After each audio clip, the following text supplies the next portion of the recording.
Belum sembahyang, cuci semuanya. Saya bilang lu 2,5. Tapi kok 2,5? Setengah mati. Gak semua orang bisa, iya kan?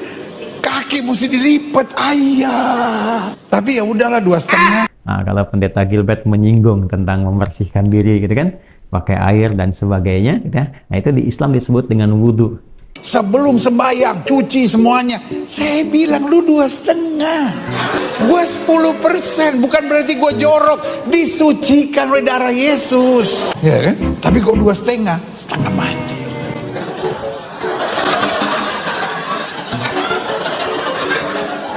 Yang paling berat terakhirnya mesti lipat kaki. Nggak semua orang bisa, iya kan? Kaki mesti dilipat, ayah. Tapi ya udahlah 2,5.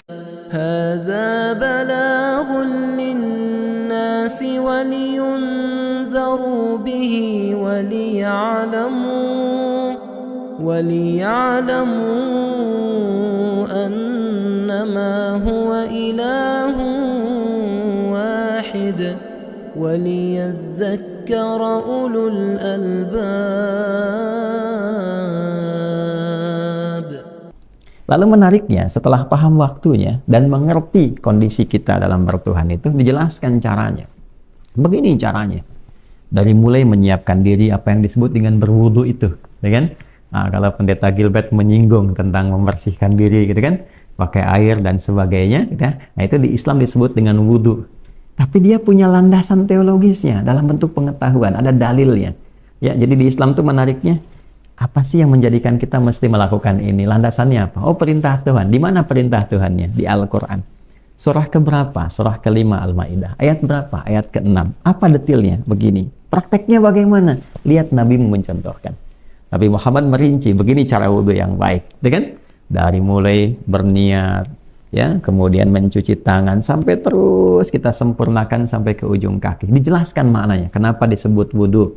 Kenapa bagian tubuh ini? Apa kaitan wudhu dengan ekspresi kehidupan? Lalu bagaimana kita menyucikan dengan baik sehingga ketika dibawa kita menghadap kepada Tuhan dalam sholat, diri kita pun dalam keadaan bersih dan baik. Dijelaskan sampai ke situnya. Sehingga menjadi syarat untuk menunaikan sholat. Ya Allah itu maha suci, maha baik, maha bersih. Jangan sampai ada seorang hamba mau menghadap Tuhannya dalam keadaan yang masih kotor. Bersihkan dulu. Sehingga hatinya baik. Ya kan? Kalau kita mau bicarakan dengan hati yang baik itu nyaman. Hati yang bersih itu lebih tenang. Ini kita mau doa menghadap Allah dalam hati yang masih gelisah, masih kotor, gitu kan? Maka wudhu memberikan spirit pembersihan. Itulah sebabnya setelah kita wudhu, kita menyampaikan kalimat taubat setelah syahadat. Asyhadu an la ilaha illallah, asyhadu anna Muhammadar Rasulullah. Kemudian Allahumma inni, gitu kan? Ya Allah, gitu kan? Kalau kita mau tegaskan lagi, Allahumma ja'alni minat tawwabina, ya. Ya Allah, mohon jadikan aku termasuk orang taubat, ya kan? Waj'alni minal mutatahhirin, dan termasuk jadikan aku orang-orang yang senantiasa gemar membersihkan dirinya, luar dan dalam. Jadi spirit wudhu itu bukan hanya nanti dipakai dalam sholat. Orang yang sukses wudhunya, dia bisa gunakan aura wudhu dalam kehidupan, ya, sehingga hatinya bersih, perilakunya mulia. Itulah sebabnya kenapa yang dibasuh dalam wudhu itu semua anggota tubuh yang digunakan berinteraksi. Spiritnya adalah supaya ketika dipakai pasca wudhu, semua bagian tubuh, ujung kepala sampai ujung kaki, semuanya baik. Ya, baru menghadap kiblat. Dijelaskan mengapa menghadap kiblat, kiblatnya kemana. Kalau kira-kira mencari nggak pas, ya, bagaimana mengondisikannya. Kalau nggak tahu kiblat seperti apa, lengkap dalilnya. Ya, dari mulai Quran surah kedua Al-Baqarah 144 menghadap ke arah kiblatnya, sampai kalau kita nggak tahu kiblat bagaimana, turun Quran surah kedua ayat 115. Lalu kalau sudah nanggung, apakah dapat pahala atau enggak? Nanti dijawab di Al-Baqarah ayat 143. Semuanya detil. Barulah dimulai takbir sampai dengan salam. Dan menariknya, itu pun ada maknanya. Jadi bukan ujuk-ujuk takbir, gitu kan? Kemudian setelah itu mengucapkan kalimat Allahu Akbar, lalu kemudian baca surat, ruku, i'tidal, sujud terus sampai selesai. Semua ada maknanya. Ada artinya. Ada pedomannya. Dan dijelaskan makna tahapan-tahapan ini. Sampai ujungnya adalah, kalau engkau benar menjalankan seperti ini, kata Allah, akan ada dampak feedbacknya pada dirimu yang engkau bawa pada konteks berkehidupan secara sosial. Itulah tadi hubungannya ibadah kita secara ritual, hubungan dengan Allah, hablum minallah. Lalu setelah praktek ini berlangsung, keimanan kita dibuktikan lewat ibadah, wujudnya sholat, akidah, iman, pembuktiannya sholat, dampak dari sholat. Nah, ini di muamalah, ibadah sosial. Ini yang dimaksud utslu ma ukhya ilaika minal kitab wa aqimis shalah innas sholata tanha 'anil fahsya wal munkar. Kalau sholatnya benar, ada evaluasi diri, ada perbaikan, ada ketundukan, tawadhu, maka muncullah kemudian langkah preventif dari berbagai tindakan yang buruk, fahsya, keburukan dari syahwat, maaf, zina, pornografi, porno aksi, LGBT, kata-kata kotor, jorok, gitu kan? Mungkar, hal yang diingkari, menipu, buat hoax, kan? Merendahkan orang, saling mengancam, ya, apalagi sampai ke perampokan, pembunuhan, dan sebagainya. Standar keberhasilan orang sholat itu dilihat pada aspek sosialnya. Ya, jadi kalau ada orang yang terlihat sholat, tapi ternyata bermasalah dari aspek sosialnya, ini menunjukkan ada yang belum sempurna dari sholatnya. Ya, karena mengcompare itu, jangan dilihat, ya, untuk apa sholat kalau begini, bukan. Ada orang sholat berubah jadi baik. Ya kan? Umat terburuk di jahiliyah dengan semua potensi keburukannya, dilatih sholat jadi baik. Ya, jadi kalau peci nggak cukup dengan kepalanya, jangan kepala dipotong. Ya? Nah, di-compare, ini kenapa bisa begini, apa yang didapatkan. Ya, ada yang sempurna dalam penjabarannya, ada yang tidak sempurna dalam pembelajarannya. Makanya yang dijelaskan kepada kita semua. Nah, untuk itu ketika disebutkan sholat, nah, kenapa 5 waktu? Ya? Nah, itu sudah kita jawab. Kenapa gerakannya begini? Sudah kita jawab, bahkan secara detil. Dari mulai bersedekap, kenapa tangan yang kanan menutup punggung yang kiri, ini maksudnya apa? Ada maknanya. Kenapa ada yang digenggam, kenapa disimpannya di dada di sini, kenapa misalnya tidak di tempat yang lain, ada penjelasannya. Dan itu dijelaskannya, paling menarik adalah dalil secara ritualnya, lalu penjelasan rasionalnya. Dan menariknya, penjelasan rasional ini diawali kadang-kadang dengan sebuah peristiwa. Ada peristiwa begini, hikmahnya begini. Turunlah kemudian menjadi gerakan atau bacaan yang ditunjukkan lewat sholat. Ini sesuatu yang indah.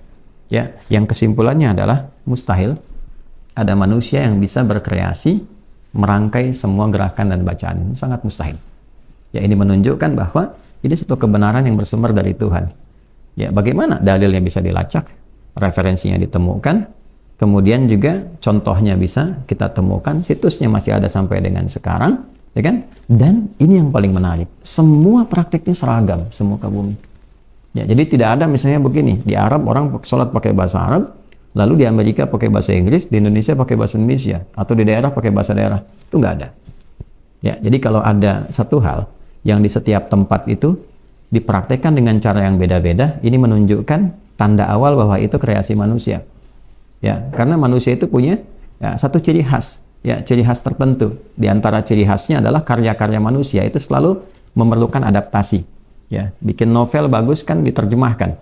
Ya, dari terjemahan itu baru dia bisa akses dan sebagainya. Ya, ini yang paling menarik, dipakai ibadah, tapi ibadahnya semua sama. Di Arab melakukan begitu. Ya, di Arab dari mulai takbir sampai salam sama bacanya dengan yang di Afrika, dengan yang di Amerika, dengan yang di Indonesia. Siapa manusia yang bisa membuat semua ini dengan seragam, dilakukan 5 kali dalam sehari, bacaannya sama, ya kan? Dan dia punya makna. Ini poin besarnya, dia punya makna, punya dampak dalam kehidupan. Ini mustahil ada karya manusia demikian. Ini menunjukkan satu kebenaran dalam risalah Islam. Ini poin pertama tentang sholat. Jadi kalau kemudian ada pertanyaan, nah kita bisa eksplorasi. Inilah indahnya dalam Islam. Ya, dan membuka ruang untuk kritis. Jadi umat Islam boleh bertanya, ya kan? Boleh bertanya untuk mempelajari. Kenapa 5 waktu? Kenapa begini? Dan selalu ada jalan-jalan untuk menemukan ruang. Dan ruang itu terbuka, didialogkan dalam konteks penambahan wawasan dan keilmuan. Itulah indahnya. Ya, jadi kita selalu punya apa yang disebut dengan dalil. Apa dalilnya? Apa turunannya? Apa maknanya? Nah, ini yang menjaga agama ini sehingga tidak ada ruang untuk kreativitas. Ya, nggak bisa orang Islam tiba-tiba datang kreatif mengatakan subuh jadi 3 misalnya. Nggak ada. Ya, di Islam itu sudah lengkap landasan ontologinya, landasan epistemologinya, sampai ke aksiologinya. Dari mulai awal kerangka itu ada, kemudian menjadi gambaran yang kita praktekkan, ya, sampai nanti actionnya apa ketika kita lakukan. Jadi semuanya itu sudah lengkap dan sempurna. Itu yang dimaksud dengan al-yauma akmaltu lakum dinakum. Pada hari ini telah aku sempurnakan, kata Allah, semua, ya, tatanan ibadah, tatanan pedoman beragama dalam syariat Islam, jalan-jalan kehidupan dengan berislam. Nah, inilah Pembuktian pertama tentang ibadah kita kepada Allah